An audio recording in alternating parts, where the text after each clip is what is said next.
Have you ever looked at something expensive and thought, I can afford it? Not I need it. Not it's a good financial decision. Just I can afford it. That sentence sounds harmless, but for a growing number of middle-class people, it is quietly becoming one of the most expensive ideas in modern personal finance, because being able to make a payment is not the same thing as being able to afford something. Consider someone living in the United States. Let's call him Daniel.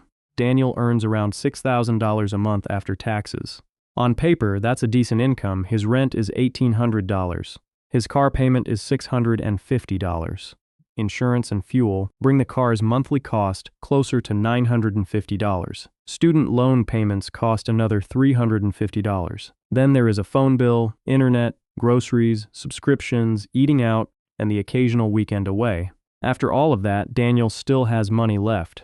So when he sees a newer car, a larger apartment, or a $1,500 vacation, his first thought isn't necessarily irrational. He thinks, I can afford it, and technically, he might be right.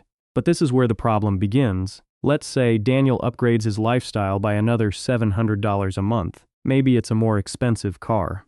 Maybe it's a nicer apartment. Maybe it's several smaller upgrades that don't feel significant individually. $700 doesn't sound dramatic, but $700 every month is $8,400 a year. Over 5 years, that's $42,000 in additional spending. And that's before considering what that money could have done if it had been saved or invested. This is the hidden cost of the phrase, I can afford it. The decision isn't really between buying something and not buying something. It's between using that money today and giving up everything that money could become later. And this isn't only an American problem. The same pattern exists across Europe. Someone gets a better paying job in London, Paris, Amsterdam, Berlin, or another major city. Their income increases, then their apartment becomes nicer. Their car becomes newer. Restaurants become more frequent. Weekend trips become normal. Subscriptions accumulate. And slowly, the lifestyle that once felt luxurious becomes the new baseline. This is called lifestyle inflation. And psychologically, it makes perfect sense. Humans adapt surprisingly quickly to improvements. The apartment that felt incredible during the first month eventually becomes normal. The expensive car eventually becomes just the car. The frequent restaurant dinners stop feeling like a luxury. And once something becomes normal, reducing it can feel like losing something, even if you were perfectly happy without it before. There is another psychological problem. Monthly payments hide the real price. A $40,000 car can feel like only $650 a month. A $1,200 purchase can become, it's just another $100 a month. The brain is naturally better at understanding small recurring payments than large future consequences, and companies understand this very well. The question changes from, do I want to spend $40,000, to, can I handle $650 a month? Those are very different questions.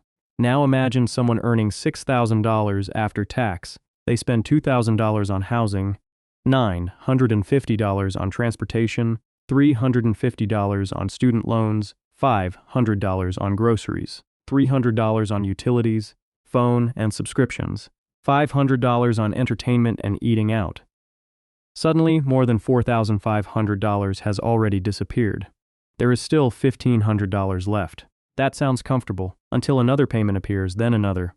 A credit card balance, a vacation, a new phone, furniture, a larger car. None of these decisions individually destroys someone's finances. That's what makes the trap so difficult to recognize. The problem is fixed commitments. Once a payment becomes part of your monthly life, your future income becomes responsible for supporting a decision you made in the past.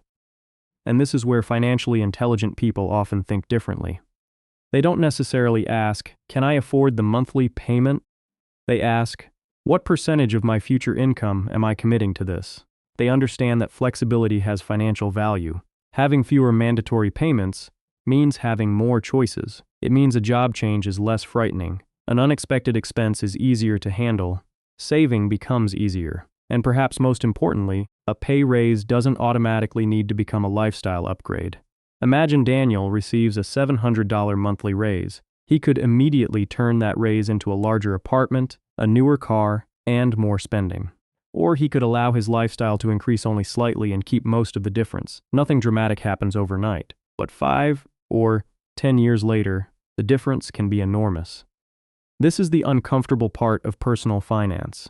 You can afford something and still decide not to buy it, not because you're cheap, not because you should feel guilty about spending money, but because affordability is more than surviving the payment. True affordability includes what the purchase does to your future options. A financially comfortable life isn't necessarily the one with the most expensive apartment, newest car, or highest monthly spending.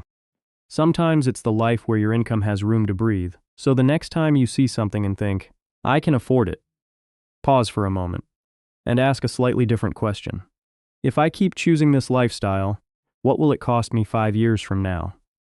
That question doesn't tell you what to buy, it simply gives you a clearer picture of what you're actually choosing. And sometimes, clarity is more valuable than another financial trick. If you found this perspective useful, consider subscribing for more calm, practical discussions about money and financial psychology.